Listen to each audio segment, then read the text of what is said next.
Bai Hua Fofa adalah dharma yang mendalam dan diuraikan oleh Master Ru.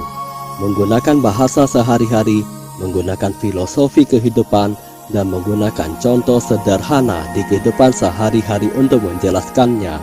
Di dalam Bai Hua Fofa, kita bisa memahami teori dharma yang mendalam dan memunculkan kembali sifat kebudayaan kita semua untuk mengubah nasib kita. Silakan menonton Bai Hua Fofa Master Ru.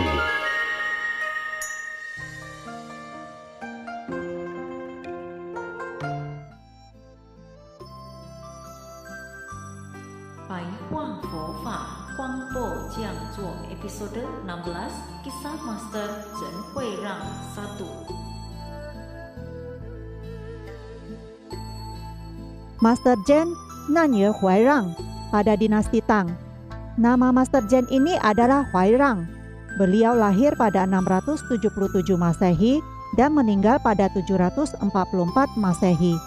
Dia adalah murid berprestasinya Patriarki ke-6 Biksu Huineng. Marga nama duniawinya adalah Tu. Orang manakah dia? Dulu disebut sebagai orang Ankang di Jinzhou. Sebenarnya beliau adalah orang Shanxi, daerah Ankang. Semasa dia kecil, dia memiliki sikap bersyukur dan mengalah. Apa itu Xing Wei Rang? Itu artinya dia memiliki sifat sejati yang bersyukur. Dia suka mengalah.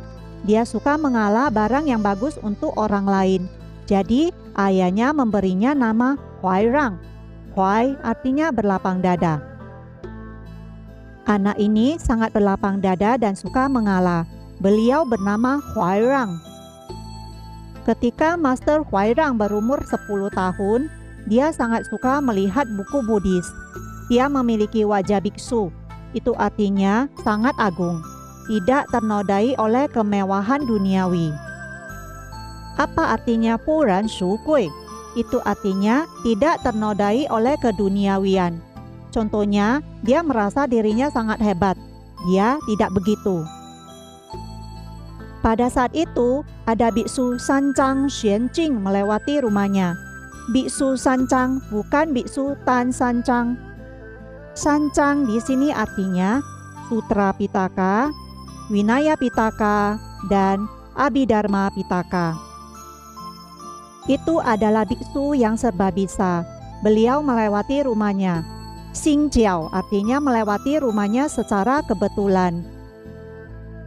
Ketika beliau melihat Master Hui Rang, mengapa anak ini terlihat sangat berbeda? Dia terlihat sangat spesial. Orang ini pasti bukan manusia biasa. Jika anak ini menjadi biksu, beliau akan mendapatkan posisi teratas dan menyelamatkan semua makhluk.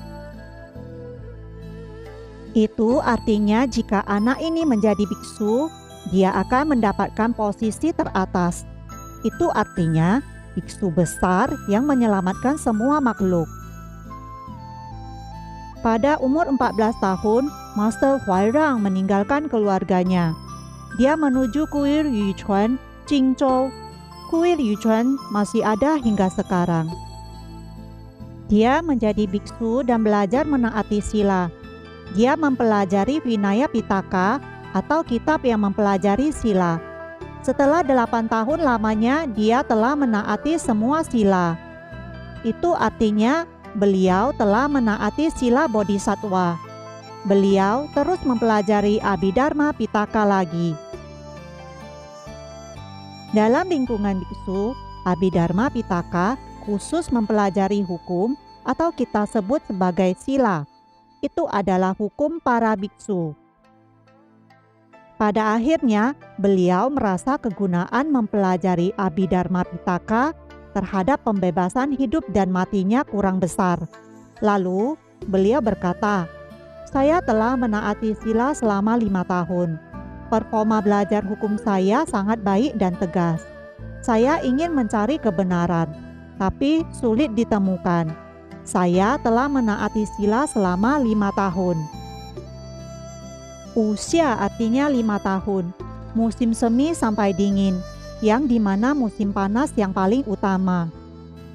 Guan Xue Li artinya performa belajar hukumnya sangat bagus. beliau sangat tegas dan beliau juga menjadi teladan yang baik. Yu shi zhen li, artinya saya ingin mencari kebenaran, tapi sulit ditemukan. Lalu dia berhenti mempelajari Abhidharma Pitaka dan mempelajari ajaran Zen. Pada saat itu, ada teman sekolahnya yang bernama Master Zen Tanrang. Setelah dia mengetahui tekadnya, orang ini sangat bertekad. Dia menasehatinya agar belajar dari berbagai tempat. Itu artinya berkelana ke berbagai tempat atau belajar ke berbagai kuil. Lalu, dia menyarankannya agar untuk menemui biksu Hui An di Gunung Song. Master Zen Nanye Huairang pergi ke Gunung Song, Henan untuk menemui Master Hui An. Master Hui An memintanya untuk mengunjungi Patriarki ke-6 Master Hui Neng di Zhaoxi, Zhaozhou. Dari perjalanan yang jauh, Master Huairang menuju ke Zhaoxi. Pada saat ini, Master Huairang bertemu dengan Patriarki ke-6. Beliau bertanya padanya, "Dari mana Anda datang?" Apa artinya? Itu adalah bahasa lokal. Itu artinya, dari mana Anda datang? Apakah mengerti? Arti dari Sen Chulai adalah dari mana Anda datang? Patriarki ke-6 berkata, "Siapa Anda? Mengapa Anda datang ke sini?" Itu adalah bahasa kuno. Itu adalah dialek. Apa artinya? Sen Meu. Artinya, siapa Anda? Mengapa Anda datang ke sini? Itu adalah bahasa kuno. Siapa Anda? Mengapa Anda datang ke sini? Master Huairang tidak bisa menjawabnya. Sebenarnya Master Zen bertanya padanya, "Siapa Anda?" Adalah barang. Barang apaan ini? Untuk apa datang ke sini? Sebenarnya kedua kalimat ini artinya, untuk apa Anda datang? Beliau ingin menyadarkan Anda untuk mengenali dirimu sendiri. Siapa Anda? Mengapa Anda datang? Anda juga boleh mengatakan, dari mana Anda datang? Setelah Master Huairang mendengar kedua kalimat ini, beliau masih belum mengerti. Dia duduk dan belajar dengan Patriarki ke-6. Karena saya tidak mengerti, saya duduk dan belajar dengannya. Arti dari barang apa Anda adalah sifat kebudayaan murni yang manusia miliki. Perkataannya sangat berfilosofis. Barang apa? Bukankah Anda memang memiliki sifat kebudayaan? Bukankah Patriarki ke-6 pernah berkata, "Tidak ada barang ini. Bagaimana ia bisa ternodai?" Inilah maksud perkataannya. Apakah mengerti? Artinya barang ini. Itu artinya, apakah Anda menyimpan sifat sejati murni yang terletak di kerohanianmu? Itu artinya dari mana Anda berasal? Anda seharusnya berkata, "Saya berasal dari sifat kebudayaan."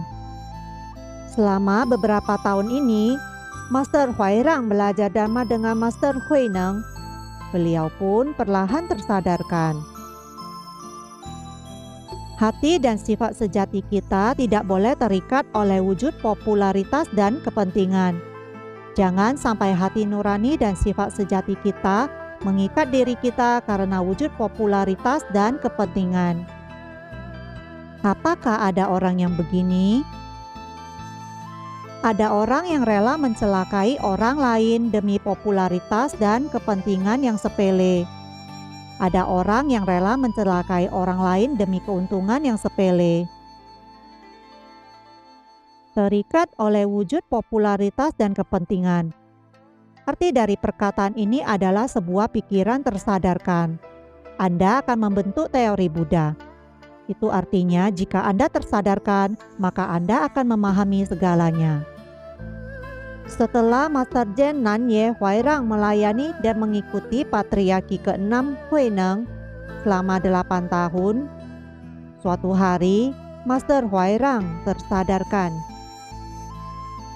Beliau sangat bersukacita dan beliau pergi menuju ke ruangan kecil. Ruangan berbentuk persegi disebut sebagai Chang Shi, ruangan yang kecil. Se artinya ruangan. Beliau memberitahu patriarki ke-6, biksu telah paham. Apa artinya Moujia? Itu artinya biksu. You ke hui chu artinya saya telah paham pertanyaan yang dilontarkan ketika saya datang. Master bertanya pada saya, siapa Anda? Untuk apa Anda datang? Dia membahas kembali ke-6 kata ini dan berkata, saya telah paham. Setelah membina 8 tahun, beliau akhirnya paham. Apakah mengerti? Patriarki ke-6 bertanya, bagaimana Anda memahaminya? Itu adalah dialek. Cuoma artinya, untuk apa? Bagaimana Anda memahaminya? Dikarenakan beliau berkata, biksu telah paham, saya telah memahami hal ini. Hui artinya saya telah memahami hal ini. Lalu, patriarki ke-6 bertanya padanya, bagaimana Anda memahaminya? Cuoma artinya bagaimana Anda memahaminya? Master Chen Huairang berkata, seperti sebuah barang, tapi itu sebenarnya salah. Sebenarnya perkataan Master Huairang adalah perkataan yang menyadarkan. Itu artinya Anda terus berkata bahwa siapa diri saya. Ini adalah pengertian yang salah. Suo shi yi wu itu artinya untuk apa Anda datang? Siapa Anda? Perkataan Anda ini salah karena kesadaran mengandalkan perasaan, bukan mengandalkan sebuah barang, manusia, dan hal. Ia hanya sebuah barang saja. Hal tersebut tidak bisa mendeskripsikannya. Maksudnya adalah Anda berkata bahwa suo shi yi wu artinya seperti sebuah barang. Ji bu zhong artinya itu salah. Sebenarnya tujuan saya menceritakan kisah ini adalah saya sedang menjelaskan Dharma. Mungkin kalian akan lebih tertarik. Master Huairang berkata, permasalahan saya tidak bisa dideskripsikan. Tidak ada hal yang cocok untuk mendeskripsikannya. Ajaran Zen adalah sebuah kebijaksanaan, bukan malah berkaitan tentang barang dan manusia. Ia adalah sifat sejati dari bodi atau kesadaran. Anda hanya bisa memahaminya, tapi Anda tidak bisa mengungkapkannya. Apakah mengerti?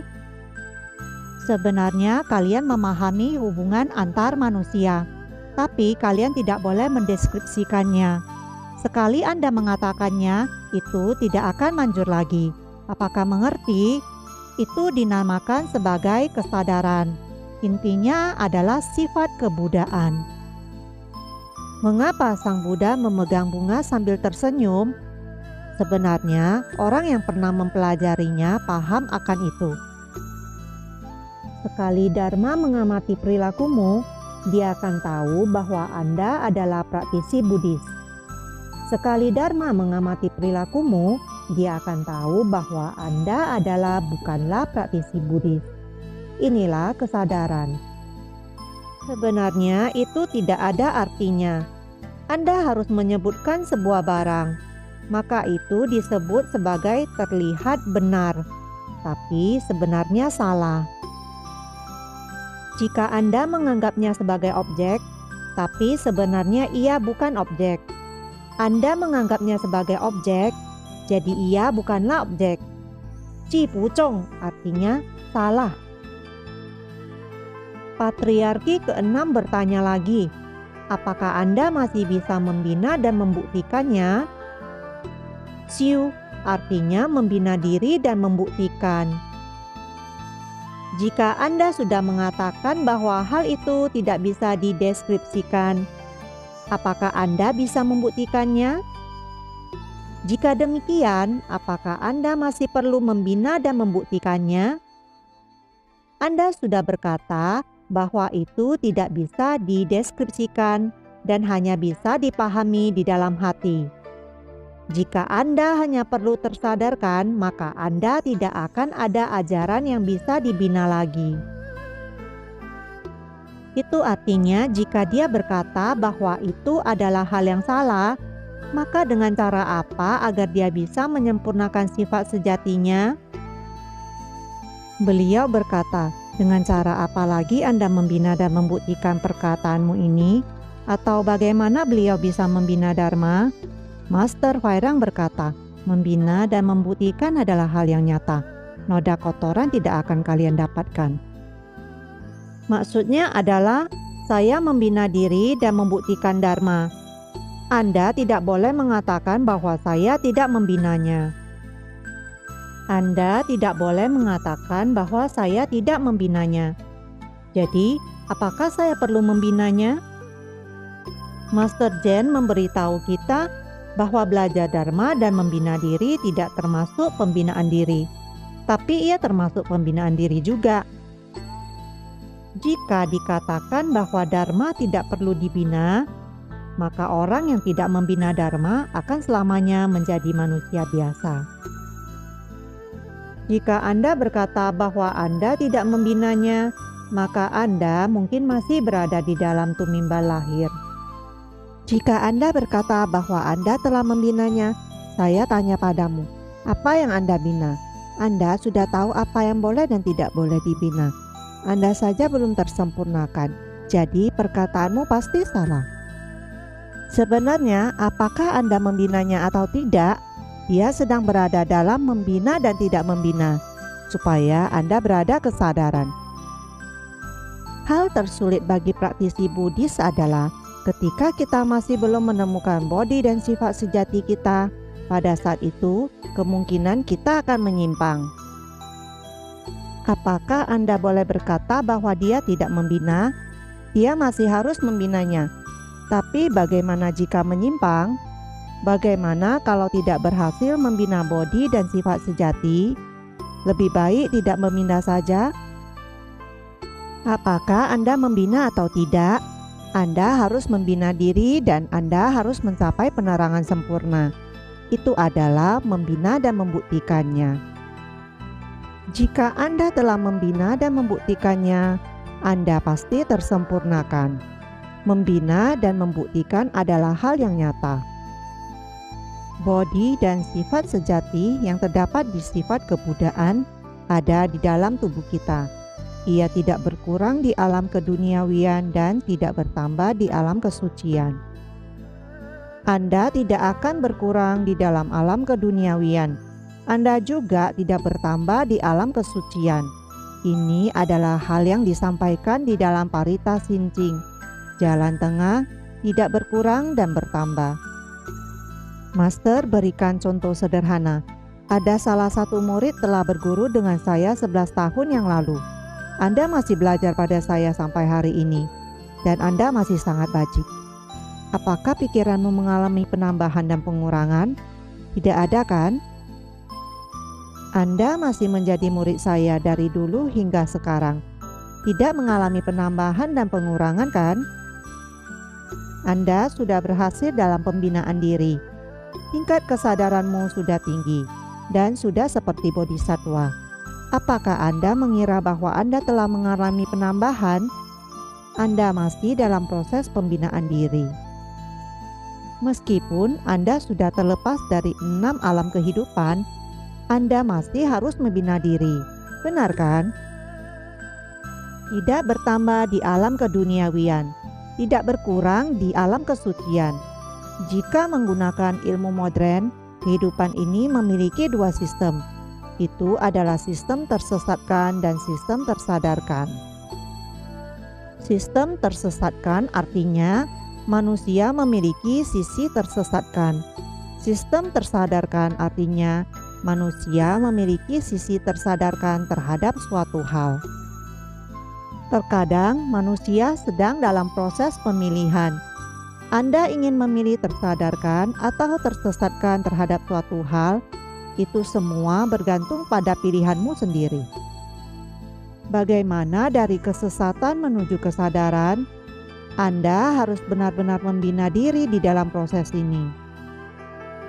Jika Anda tidak bersungguh-sungguh membina proses transisi kesesatan menuju kesadaran, maka Anda sedang membina ketidaktahuan. Semakin lama Anda membina diri, Anda menjadi semakin bodoh dan kacau. Bukankah Anda sedang membina ketidaktahuan? Setelah Anda membina ketidaktahuan, maka Anda akan membina permasalahan. Setelah Anda membina permasalahan, maka Anda akan membina kebodohan. Manusia akan menjadi semakin bodoh. Setelah menjadi bodoh, manusia akan menjadi serakah, membenci, dan bodoh. Membina diri harus mencapai sebuah pembuktian. Jadi, beliau mengatakan, apakah Anda masih bisa membina dan membuktikannya? Pertanyaan apakah Anda membina atau tidak memiliki jawaban yang pasti. Dia bertanya padamu, apakah Anda masih bisa membina dan membuktikannya? Perkataan ini sangat hebat. Apakah bisa membina? Dia berkata, saya sedang membina, tapi juga tidak sedang membina. Tidak membina diri berarti sedang membina diri. Banyak orang yang berkata padanya, Anda sedang berbuat kebaikan. Dia berkata tidak. Itu karena Anda menganggap kebaikan adalah hal yang sewajarnya Anda lakukan. Jadi Anda tidak merasa sedang melakukannya. Beginilah konsep ada dan tiada. Hal ini memberitahu kita bahwa belajar Dharma dan membina diri tidak memiliki jawaban yang pasti. Semua orang sedang berada dalam proses pembinaan dan pembuktian. Oleh karena itu, ada kalimat Dharma tidak perlu dibina, tapi perlu dibina. Apakah Anda mengira Dharma tidak perlu dibina? Itu perlu dibina. Orang yang benar-benar memohon Dharma seperti kalian, saya harus membina diri dengan baik. Anda harus memohon Dharma dengan tulus. Anda harus menyadari adanya segala rintangan dan noda. Sebelum Anda mengerjakan suatu hal, Anda harus tahu bahwa akan ada banyak masalah dan rintangan yang datang. Anda harus mempersiapkannya dan jangan takut. Kita harus melepaskan dan bersiap untuk belajar Dharma. Membina dan membuktikan adalah hal yang nyata. Noda kotoran tidak akan kalian dapatkan. Apa artinya? Kita tidak boleh mengatakan bahwa kita tidak membina dan tidak mendapatkannya. Membina dan membuktikan bukan berarti Anda tidak membinanya. Tapi Anda juga tidak boleh berkata bahwa Anda membinanya. Sebenarnya Anda harus membinanya. Dalam pembinaan diri, hati Anda tidak boleh memiliki belenggu. Anda harus membinanya dengan hati yang murni. Inilah yang disebut pembinaan yang bajik. Coba bayangkan, jika Anda membina kesabaran, saya sabar. Meskipun Anda memarahi saya tetap sabar. Pada akhirnya itu akan menjadi kebencian. Hari ini Anda berdana. Saya sedang berdana. Jika saya tidak berdana, apa yang akan kalian makan? Tidak boleh terlekat pada wujud. Membina pasti akan ternodai. Membina tapi tidak takut pada noda kotoran, itu adalah pembinaan sejati. Apa arti dari noda kotoran tidak akan kalian dapatkan? Itu artinya Anda harus meninggalkan hati yang membedakan dan kelekatan. Ajaran Zen sangatlah hebat. Ia meninggalkan hati dan kesadaran, lalu pergi membina diri. Mereka harus membina diri, tapi mereka juga harus meninggalkan kesadaran dan mereka baru membina diri. Terima kasih telah menyaksikan pencerahan Pai Hua Fa Master Lu Junhong. Bergembira dalam Dharma bersama dan menyelamatkan makhluk yang berjodoh.